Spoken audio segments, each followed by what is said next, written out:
جو لوگ مانگ رہے ہیں، جو لوگ اللہ کے ذکر میں بیٹھے ہیں، یہ پاگل نہیں، یہ دیوانے نہیں۔ ارشاد مدنی کریم صلی اللہ علیہ وسلم کا اسی رات کے بارے میں فرمایا، اللہ پاک جبریل امین کو حکم دیتے ہیں جھنڈا لے کر دنیا میں چلے جاؤ، لاکھوں کروڑوں فرشتوں کو ساتھ لے جاؤ، ہر گھر میں جاؤ، ہر دعا کرنے والے کی دعا پہ آمین کہو، جہاں جا میرے نیک بندے موجود ہیں، اور جبریل ان سے مصافحہ کر۔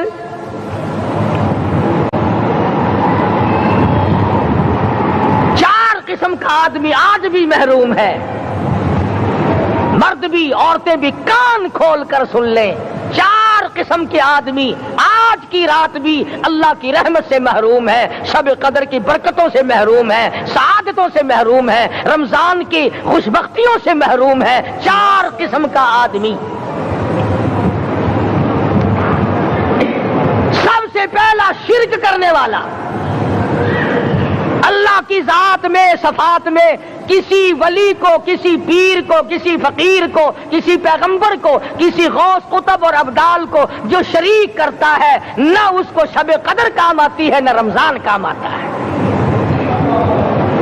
شرک اتنی بری لعنت ہے کہ تمام اعمال کی جڑیں اکھاڑ کر پھینک دیتا ہے۔ آج مسلمان چلاک بڑے ہیں، اگر ہندو پتھر کا بت بنا کر پوجے تو وہ تو کافر ہے، اور مسلمان قبر بنا کر پوج لیں تو وہ پکا مومن ہے۔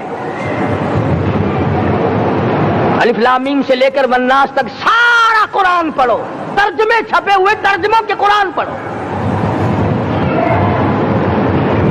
فرمایا لا تشرک باللہ، اے معاذ اللہ کی ذات و صفات میں کسی کو شریک نہ بنانا، ان قتلت او حرقت، یہاں تک کہ تجھے چاہے جلا دیا جائے یا قتل کر دیا جائے، جلا کر خاک کر دیا جائے، اللہ کی ذات صفات میں کسی کو شریک نہ بنانا۔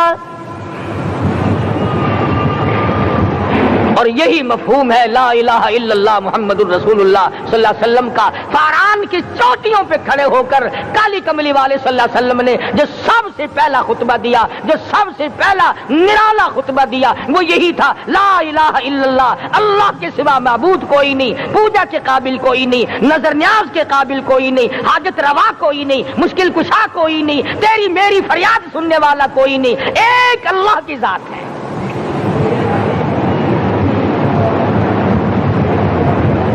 آج تو لوگ درختوں کی پوجا الگ کرتے ہیں، پانی کی پوجا الگ کرتے ہیں، قبروں کی پوجا الگ کرتے ہیں، اور پھر مومن کے مومن ہیں۔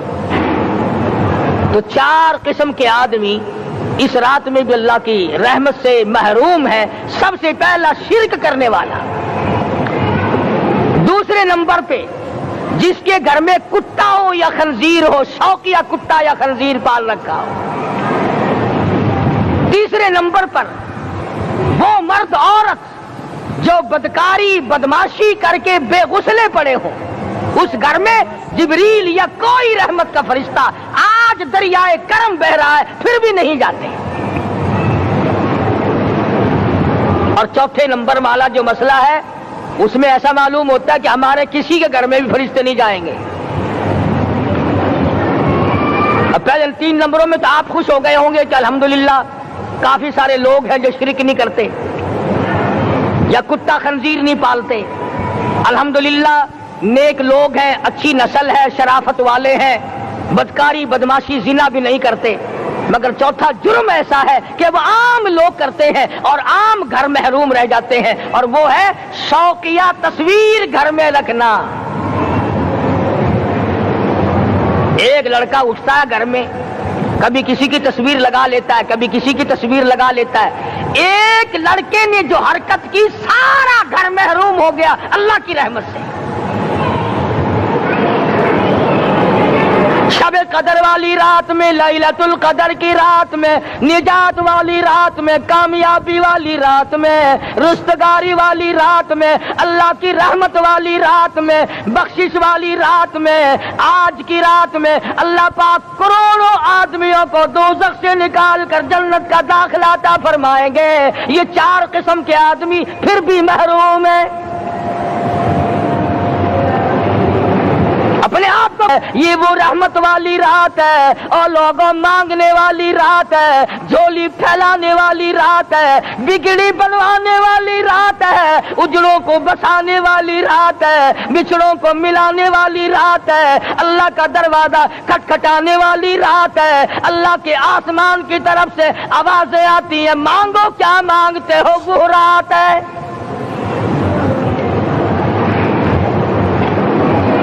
اب نبی کریم صلی اللہ علیہ وسلم کی زبان مبارک پر اگر کوئی یقین نہ کرے تو اس کا کیا علاج ہے؟ صحابہ کرام کو تمام چیزوں پہ یقین تھا، اس لیے قرآن نے ان کی گواہی دی، اذ جاؤکم من فوقکم ومن اسفل منکم واذ زاغت الابصار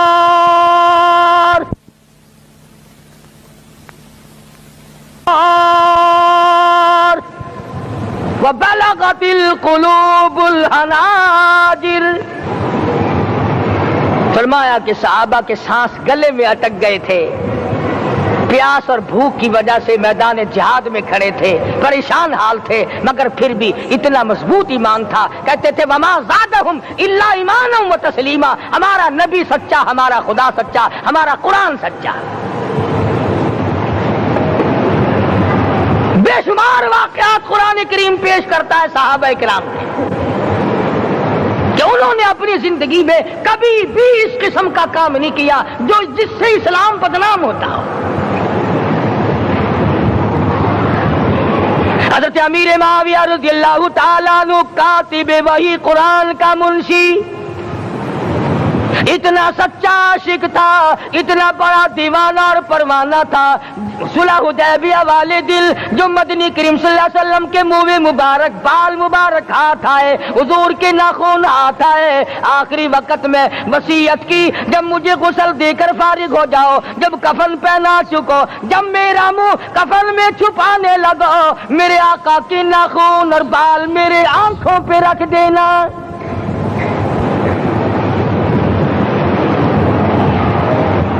اس قدر جذبہ تھا ان حضرات میں، اور نماز کبھی کسی صحابی نے قضا نہیں کی۔ آج کا مسلمان تو کسی معاملے میں بھی نہیں ڈرتا، حضور صلی اللہ علیہ وسلم نے مقروض میت کی نماز جنازہ کبھی نہیں پڑھائی۔ آج جس نے کسی کا قرضہ دینا ہو وہ پرواہ ہی نہیں کرتا، نہ موت سے ڈرتا ہے، نہ قبر سے ڈرتا ہے، نہ حشر سے ڈرتا ہے، نہ اللہ کے عذاب سے ڈرتا ہے۔ جب بھی کوئی مر جاتا حضور اکرم صلی اللہ علیہ وسلم تشریف لاتے، پہلے پوچھتے اس کے ذمے کسی کا قرضہ تو نہیں، یا کوئی ضامن بنتا، اور یا خود حضور صلی اللہ علیہ وسلم فرماتے کہ میں قرضہ ادا کروں گا، پھر آپ جنازے کی نماز پڑھایا کرتے تھے۔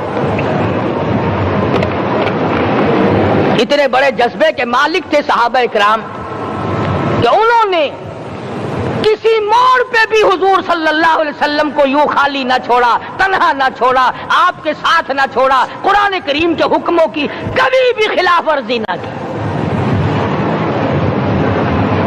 یہی وجہ تھی کہ اللہ پاک نے ان کو پوری دنیا کا مالک بنایا، کابل سے لے کر طرابلس تک کا علاقہ صحابہ کرام نے تمہیں فتح کر کے دیا، اور ظالم مسلمانوں آج صحابہ نے جو علاقے تمہیں فتح کر کے دیے تھے آج وہاں کفر دندنا رہا ہے۔ تم نے کفر کے جھنڈے لہرائے، تم نے کفر کے حوالے کیا مسلمانوں، اور پھر تان صحابہ پہ کرتے ہو۔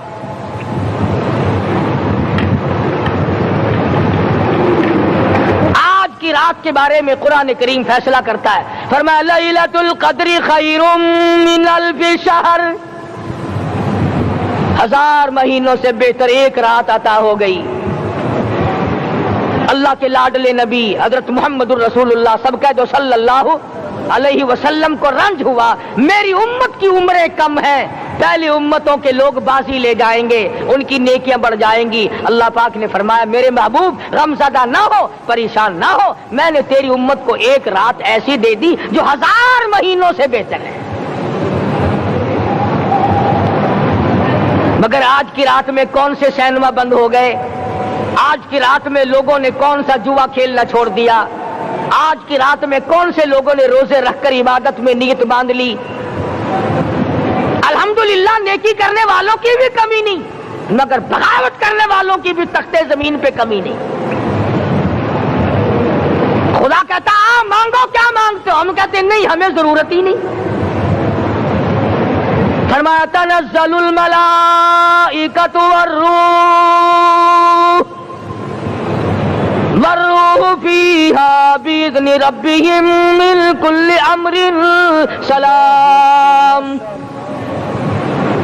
جبریل آسمان سے آئے، کروڑوں لاکھوں فرشتے آئے، عرش عظیم کو چھوڑ کر فرشتے تیری عبادت کو دیکھنے آئے، بیت المعمور کی عبادت کو چھوڑ کر فرشتے تیری دعا پہ آمین کہنے آئے، تو سویا ہوا ہے۔ ایک ہی فکر ہے کہ مجھے عید کے لیے جوتے لانے ہیں، کپڑے سلوانے ہیں، فلاں چیز کرنی، اور یہ فکر نہیں کہ ایسا نہ ہو اگر رمضان میں میری نجات نہ ہوئی تو میں مارا جاؤں گا۔ اس کی ذات بڑی بے نیاز ہے، وہ جب کسی کو نوازتا ہے تو یوں ہی نوازتا ہے۔ اللہ اکبر۔ ساری ساری رات رونے والے لوگ، فرمایا والذین یبیتون لربہم سجدا وقیاما، وہ لوگ کامیاب ہیں جن کی راتیں سجدوں میں بیت گئی۔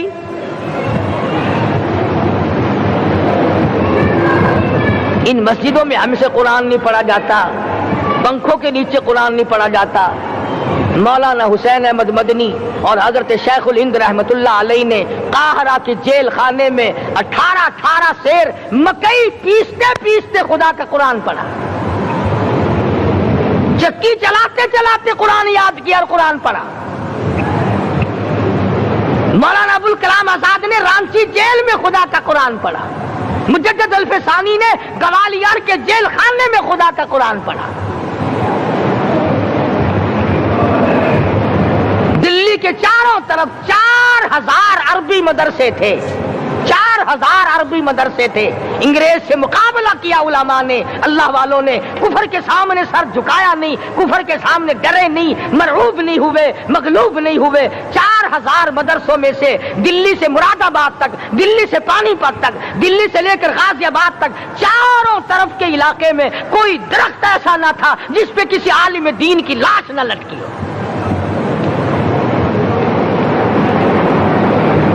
اسلام کی حفاظت بابو نے نہیں کی، اسلام کی حفاظت انگریزی خانوں نے نہیں کی، بوریا نشینوں نے کی ہے، مسجد میں بیٹھنے والوں نے کی ہے، لوٹے سے وضو کرنے والوں نے کی ہے، سوکھے ٹکڑے کھانے والوں نے قرآن کی حفاظت کی ہے، انگریزی خانوں نے نہیں کی ہے۔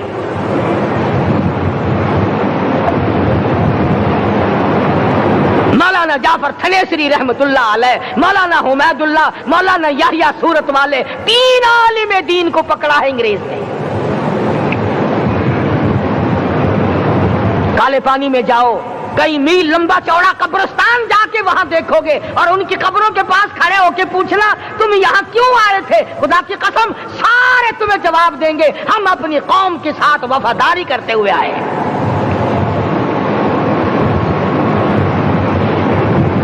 پیروں میں بیڑیاں ہیں، چابک مارے جا رہے ہیں علماء دین کو۔ امبالے کی جیل میں روزانہ پٹائی ہوتی، روزانہ مارا جاتا ہے۔ لاہور تک گھسیٹ کر لایا گیا، 20 سیر لوہا علماء کے، اللہ والوں کے پیروں میں ڈال رکھا ہے۔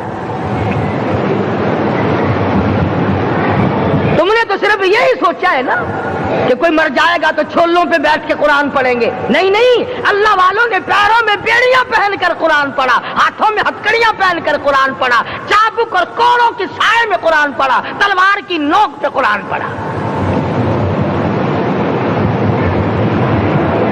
مولانا جعفر تھنیسری رحمت اللہ علیہ فرماتے ہیں کہ ہم تینوں کو پھانسی کا حکم دے دیا انگریز نے،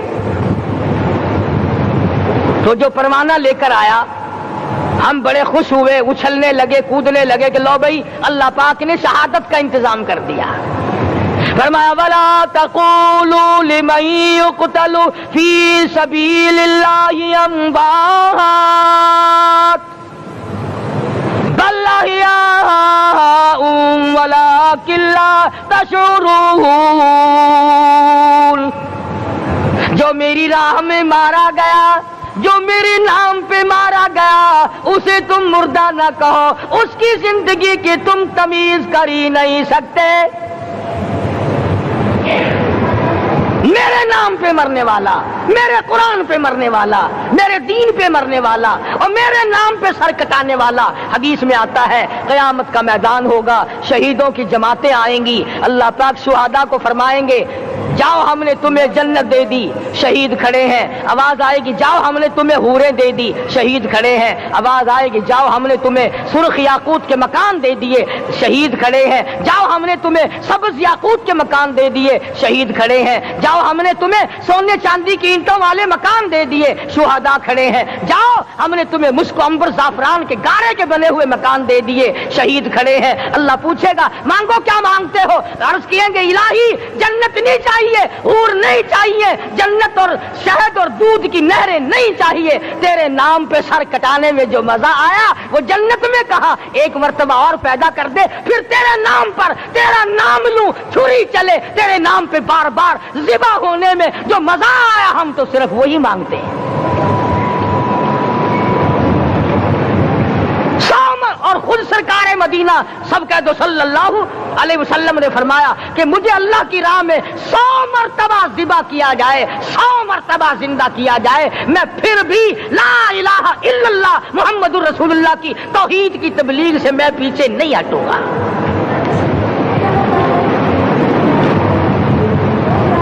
کبھی تو غور کرو، عقل مند ہو سارے، کہ آج مسلمان کیوں مار کھا رہا ہے؟ افغانستان میں مسلمان پٹ رہا ہے، ہندوستان میں مسلمان مار کھا رہا ہے، فلسطین میں مسلمان مار کھا رہا ہے، لبنان میں مسلمان کی پٹائی ہو رہی ہے، سری لنکا میں مسلمان کو ذبح کیا۔ آخر ہو کیا گیا؟ ہم نے ایسا کیا گناہ کر دیا کہ چاروں طرف کفر چڑھ گیا اور ہم مر گئے؟ تم نے قرآن چھوڑا، اللہ نے اپنی رحمت کی چادر اتار دی، اللہ نے ساتھ چھوڑ دیا، اللہ نے نصرت کرنی چھوڑ دی، ورنہ قرآن میں خدا کا وعدہ ہے مسلمان تو کھڑا ہو جا، مجاہد بن کر میدان میں تو آ، مقابلہ میں کروں گا۔ خدا کی قسم یہ قرآن گواہ ہے، آل عمران گواہ ہے، چوتھا سپارہ قرآن کا گواہ ہے کہ صحابہ کہتے ہیں ہم نے چھڑی، درخت کی چھڑی کامچی توڑ کر کافر کی طرف یوں اشارہ کیا، گردن وہ جا کے پڑی۔ میدان بدر میں مرنے والے کافروں کا بیان ہے کہ ہمیں انہوں نے نہیں مارا، ہمیں تو کسی اور نے مارا ہے۔